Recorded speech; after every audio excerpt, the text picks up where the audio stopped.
So I'm very excited to welcome Erin Lebacqz to the show today. Erin, it's so great to see you. It's always a fun first meeting, putting a face to a name. And I'm in my comfy, authentic, heart-centered sweatshirt today. I'm doing a lot of podcast interviews, stealing the cliche from Billy Joel, but I'm in a heart-centered state of mind. And I'm really, really excited that you wanted to be on the show. And I'm even more excited to interview you. So I've got my leadership questions ready based on what you sent in and me doing my own little history of Erin. So are you ready to go? I sure am, Deb. I'm happy to be here. Thanks for having me. And yeah, let's get into it. And you look pretty in pink. I love the pink. Why, thank you. I had another jacket on and I wanted to be warmer and comfier, so I went for the pink. It suits you. I love it. Thank you. Okay, my first leadership question is, I love how you kind of frame goal setting and relationship building to be synonymous. So where I want to go with this question is, my definition of heart-centered leadership is honoring your connection with people. And when I read kind of your synonymous approach to goal setting and relationship building, how can we set a goal and build a relationship and not have reciprocity have any place in that equation? In the sense that when we're writing, we're kind of by ourselves and and that's exactly it, Deb, right? Thank you for that question. When we write, it's not as obviously interactive as when we speak to one another. And so that idea of not having the reciprocity or sort of being able to check in with your reader's facial expression, frame of mind, right? And you're sort of writing in a vacuum to an extent, or it can feel that way. And, I've really started talking with folks lately about the interactivity of writing and creating the reality of that person on the other side. But your point about goals and relationships, writing can really feel purposeful when it's goal-oriented. And I often work with learners and leaders who are trying to leverage strategic writing, that when we write, we actually have two goals all the time. When we write, we have an informational goal to let you know maybe, we're actually going to do the podcast at 2:30, not 2. But a relational goal also, which is how to preserve or build or maintain whatever trust we've created. How can I write maybe a critical message, even critical information, with still having a relational goal of maintaining respect? And so we can write with those goals in mind, even when we don't see the person, by sort of imagining the real. What might my reader be experiencing? What could be their reactions to this? As a leader, what might sound inclusive and motivating, or what might accidentally sound dismissive or condescending? We have to imagine some of that, since our reader isn't right there, like a listener might be. I that was eloquent, and I love the way you framed it, because I've just published my first solo book, and I thank you, and everything you just talked about. That journey, the culmination of emotions, all the different levels of cognition that you get to. And I think some of the most humble reviews and feedback of people that know me or have met me or know my voice is when they said, I was reading it and I could hear your voice. Isn't that right? And it's just, now that you've kind of framed it in that way, I never thought of it in the context of the way you just shared that. And that was so beautiful. But it's such a process. It's such an undertaking. But, putting your thought leadership out there, you want to do it authentically so that people do hear your voice and feel that it is you. So I love that kind of, I'm going to say, integrated equation of how you put those two together. Okay, my second question is super fun. It has permanent residency on the show. Oh, I have asked over 250 leaders this question, so I'm excited to hear your answer. Right. What imperfections does Erin bring to her heart-centered leadership? Well, Deb, there are more than one. And one of the one of the great joys of, I taught previously through schools and academic systems. And after 20 years, I thought, I kind of want to do this independently. And one of the many joys of going out on my own has been discovering more about my own strengths and weaknesses. Because when you work alone, they sure become obvious. You don't have your team and you start to notice yourself doing quite well in some areas because those are your strengths, while other areas are dragging behind. And so I've really learned that my imperfections tend to center around areas like process, paperwork, consistency, organization, time, scheduling. I'm sort of the person with the ideas and the communication and how can we connect and what is the soulful vibe in the room, right? And now I've learned I now have someone helping me with a lot of my work, and he is very process oriented. And so I can continue being idea and sort of public oriented. But what was key there was for me to realize, number one, it's great that I've realized my flaws so I can team up with others who complement me. But secondly, I even realized, if I didn't have these flaws or imperfections, I probably wouldn't have the good things either, because often my flaws are an outgrowth of my strengths, right? Oh, I love that. Say that again.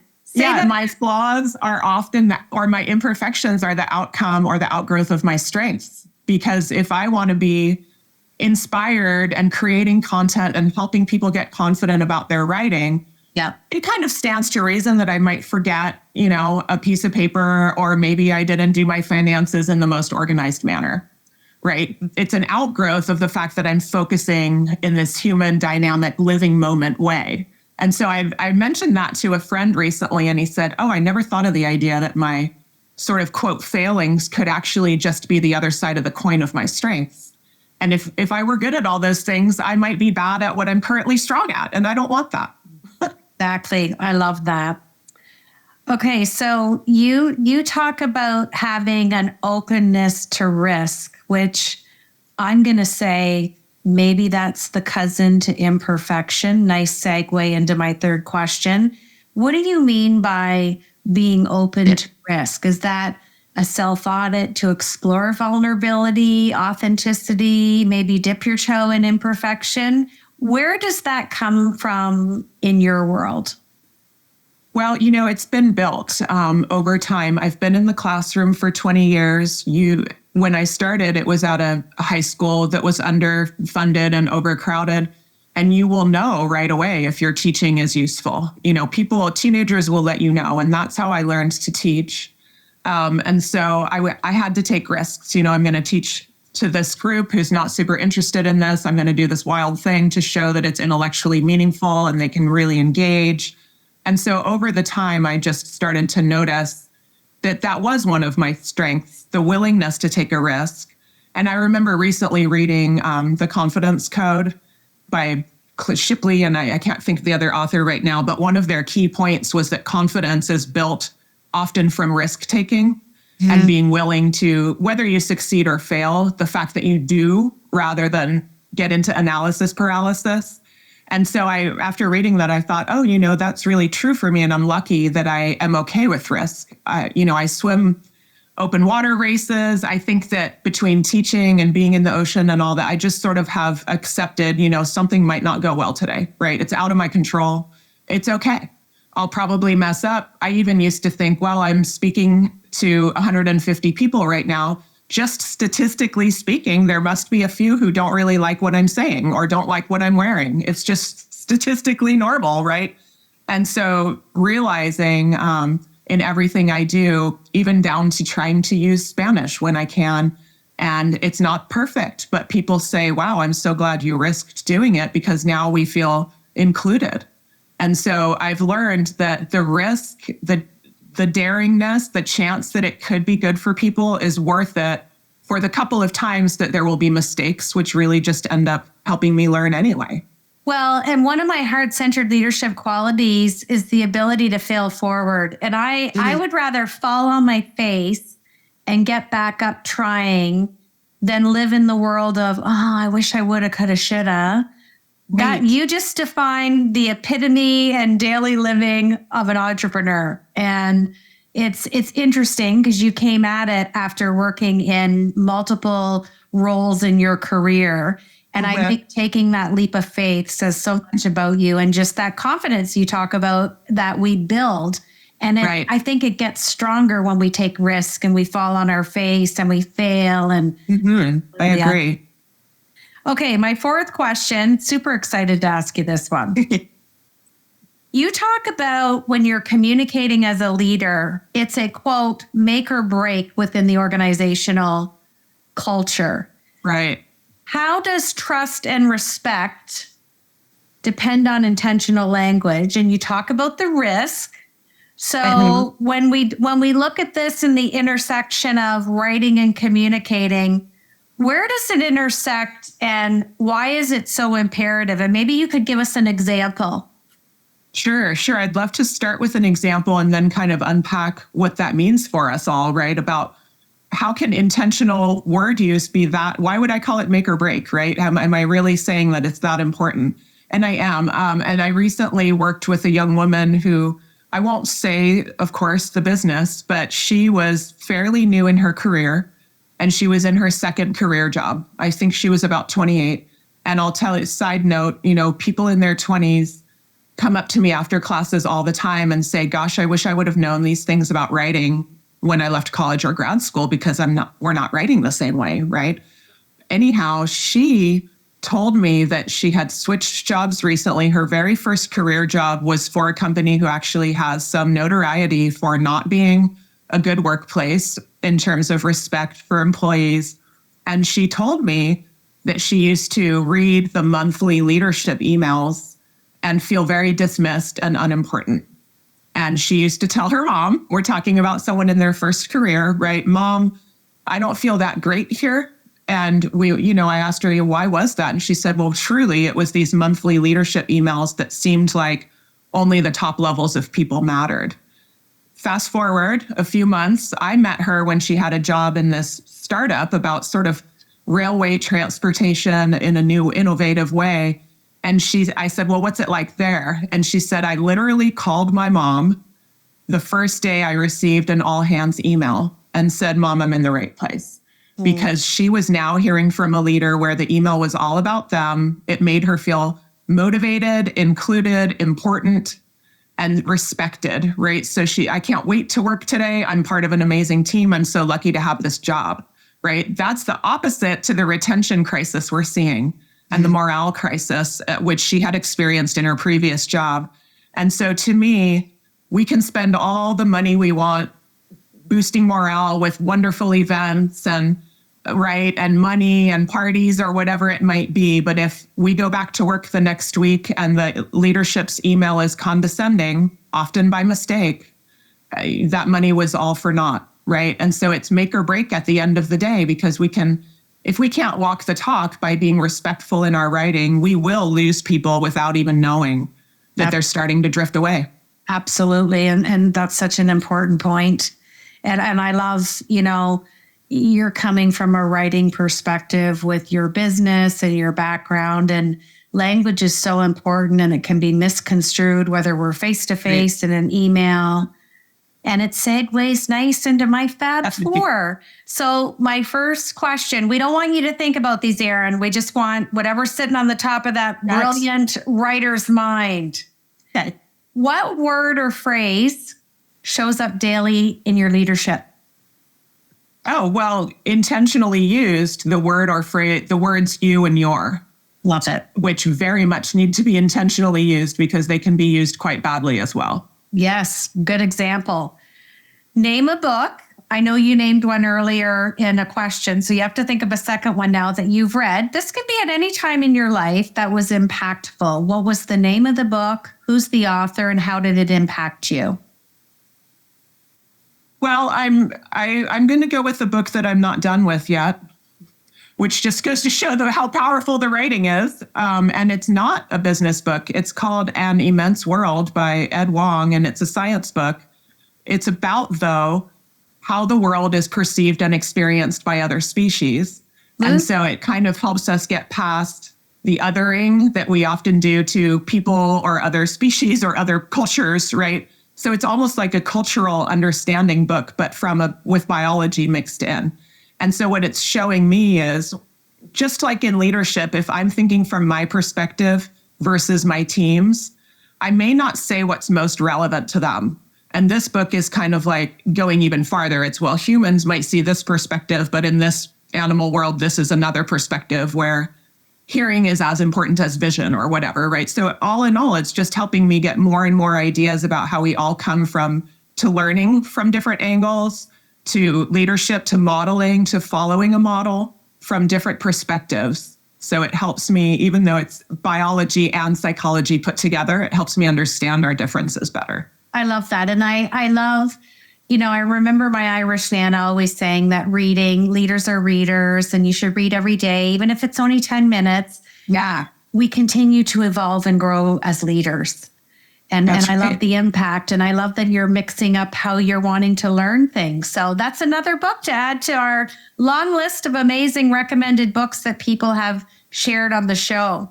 Okay, my third question is kind of fun, and I need to give you a little bit of context. Okay. So I'm granting you a wish, and you get to have dinner with a leader that you just aspire to.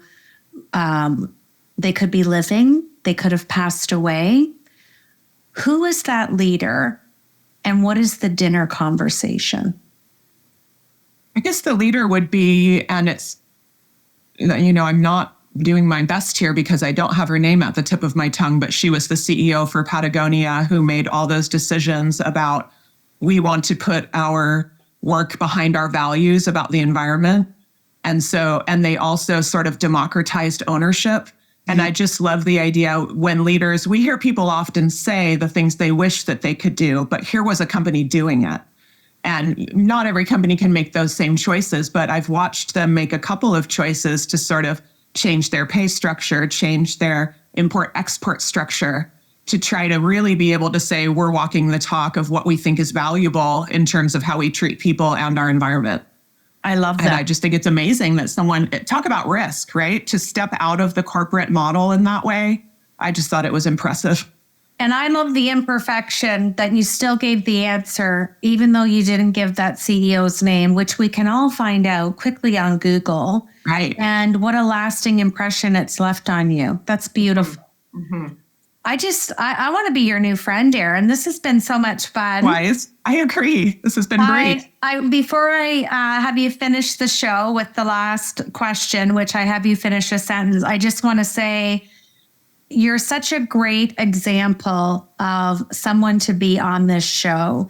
You embrace language, you love words, you love imperfection, and you took that leap of faith in building your own confidence to go out in your own business, which I just think is like a high five to you, like kudos, because a lot of people don't have the courage.